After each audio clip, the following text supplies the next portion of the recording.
Doctor Luis Fonserrada, economista en jefe de la American Chamber, que nos acompañe para conocer su opinión sobre estos ajustes. Y ahora, pues, lo que nos faltaba, Luis, ahora el coronavirus pegándonos como si nos hiciera falta, ¿no?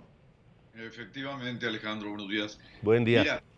Mira, hay muchos elementos por los que el crecimiento de México va a ser complicado que llegue, no al 2% que tenía propuesto Hacienda, sino siquiera a 1%.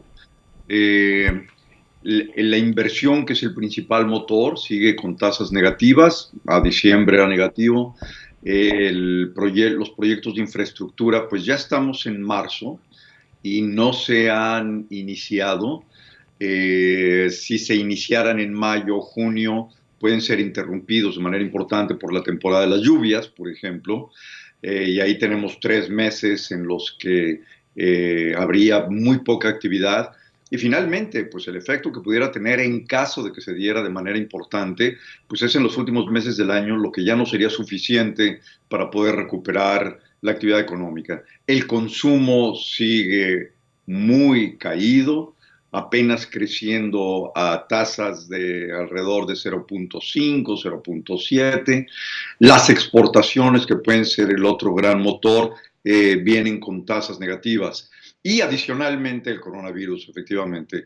Como vimos, la OSD, la OCDE, redujo las tasas de crecimiento en general para el mundo, pero a México efectivamente le asignó ahora un 0.7. Y esto que comentabas, Alejandro, del Banco de México, la encuesta de los especialistas del sector privado, viene con un 0.9, que es una reducción a lo que teníamos en enero, pero si ves, ese es el promedio de las respuestas. Quiere decir que hay respuestas aún que son negativas, que se salen mucho, que traen tasas negativas de crecimiento, y otras de 1,5, Ujú. pero alrededor de 0.7, 0.6 hay una frecuencia alta en las respuestas. Entonces, pareciera ser que como se ven las cosas hoy en día, pues andaríamos alrededor de 0.7, 0.6, Ujú. Alejandro. O sea, todavía por debajo de lo que han especificado algunos analistas y asesores en el Banco de México. Es decir, el Eso me pronóstico de parece, punto eso 9, o me sea, parece. por debajo punto 9 Sí, sería el optimista. pues digamos es el promedio, pero es Ajá. un promedio que está sesgado por unos optimismos que de veras parece difícil entender. 1,5%. Es decir, tendría que suceder una enorme inversión inmediatamente.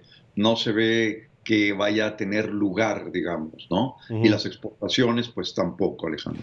Sé que es muy pronto, muy prematuro, Luis, pero al inicio de este gobierno, Andrés Manuel López Obrador dijo que hacia final de su gobierno estaríamos creciendo al 4%. Sí. Mira, déjame ponerlo así. Corea del Sur, por ejemplo, Ajá. para crecer al 5 o 6%, invertía el 27% de su PIB. Y esta es una buena referencia. ¿Qué porcentaje del PIB se invierte? Nosotros el año pasado vamos a haber invertido alrededor del 18 o del 19. Es imposible siquiera crecer al 1%. Para poder crecer al 3%, digamos, ya no al Ujú. 4%, tendríamos que incrementar nuestra inversión a 22 o 23. Estos son 5 puntos más del PIB. Para llegar al 4 tendríamos que llegar a 25% del PIB, 26% del PIB. Esa es una cantidad muy importante de inversión. Dada la incertidumbre sobre las políticas económicas, dada la reducción brutal de la inversión pública en infraestructura, eh, los obstáculos que ya tenemos en puentes, puertos, aeropuertos, nos está enfrenando el crecimiento potencial que podríamos tener aún incluso con el Tratado de Libre Comercio.